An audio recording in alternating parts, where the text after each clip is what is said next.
네, 안녕하세요. 피타입니다. 이번에는 실적 전망과 인센티브에 관한 버핏의 질의응답을 준비했습니다. 단순히 생각해보면 투자에 별로 유용하지 않은 질의응답 같지만 기업의 정성적인 내용을 강조하는 면에서 의미가 있고 회계와 보고서 등에 대한 버핏의 비판적인 시각을 엿볼 수 있다는 점에서도 앞으로 기업 분석을 할 때 기억해 두시면 유용할 것으로 보입니다. 그럼 2005년 버핏의 요청으로 가보도록 하겠습니다. Andrew Noble from England. Apart from the catastrophic insurance events or Armageddon scenarios that you've been talking about earlier, in relation to the operations of Berkshire Hathaway, what are your greatest fears? Well, the greatest, I would say, we don't worry about the economics of the businesses we have. We've got a very diverse group. By and large, they're very good businesses. By and large, they're run by some of the best managers in the country. But we worry about something going wrong. I mean, you heard about the Solomon thing in the movie, and I mean, we've got 180,000 people out there, and I'll guarantee you something is going wrong someplace as we talk. That's just the nature of it. But what you hope is that it's relatively unimportant, or that we catch it, but that's, that is something that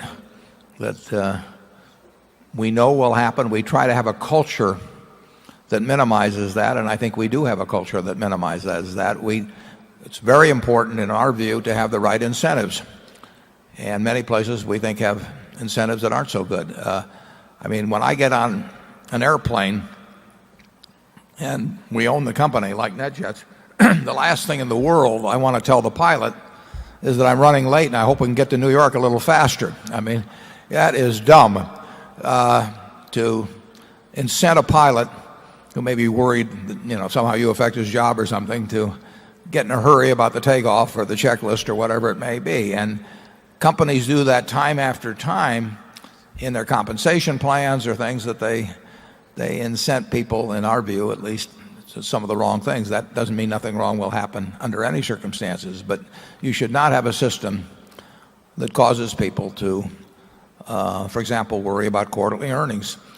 None of our managers do not submit budgets into almost. I have no idea what we're going to earn next quarter, and I have no implicit body language out there or anything of the sort to our managers that I'm hoping to earn X dollars per share in the quarter. Now, let's assume at the start of the year I asked everybody to submit budgets, and then I went out in Wall Street and preached a bunch of numbers.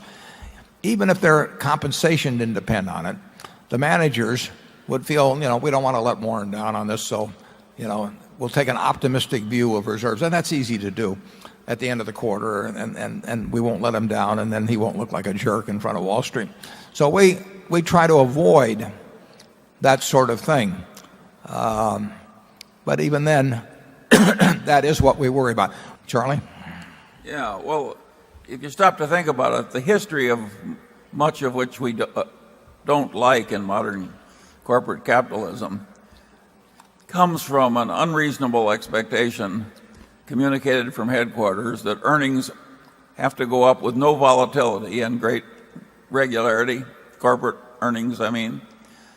That kind of an expectation from headquarters is not just the kissing cousin of evil, it's the blood brother of evil. And we just don't need that blood brother in our headquarters. Businesses do not meet expectations quarter after quarter and year after year. It just isn't in the nature of running businesses. And in our view, people that predict precisely what the future will be are either kidding investors, or they're kidding themselves, or they're kidding both.